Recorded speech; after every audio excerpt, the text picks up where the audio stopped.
In Henry County turned the ground over today, all to remember victims of violent crime. Among those memorialized, the pregnant mother and her teenage son who lost their lives just last week. Good evening. Thanks so much for joining us. I'm Tom Haynes. And I'm Sine Simpson. Sandra White, her unborn son, and her 16-year-old son, Arcavion, were held hostage and eventually killed by her boyfriend. All of this during a standoff with police. Fox 5's Carrie Charles joins us live from McDonough with details about how personal today's event was for all of those who attended. Carrie?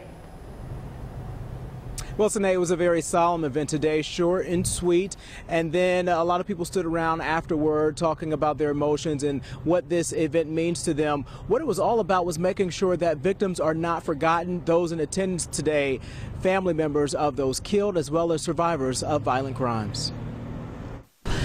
That's a tough job, and you often take on some of the pain and suffering that you experience with the victims. After hearing from several area leaders Thursday morning, family members who lost loved ones walked to the banks of Big Springs Park in McDonough, a ceremony held to plant shrubs that hold symbolism. We have to have moments like this where we just pause, reflect, and recognize those we've lost. We want to recognize people who are going through something right now. Like Will Thomas.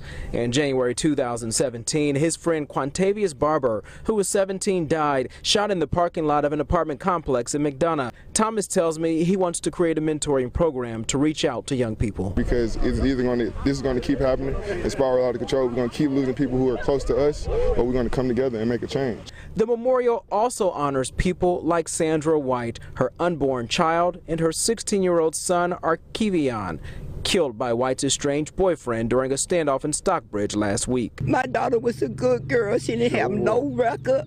My grandson, he was a good kid. Each year, the community plans to honor victims and send a message. And I want to send a message that to people who are inclined to commit crime, that the community stands together, united, and that we are not going to stand idle and allow our citizens and our neighbors and the residents to be victimized. Thomas thinks about those he's known whose lives have been cut short. It's a roller coaster, definitely. Like, some days I could be strong and I could motivate people to keep going. Some days I'm weak.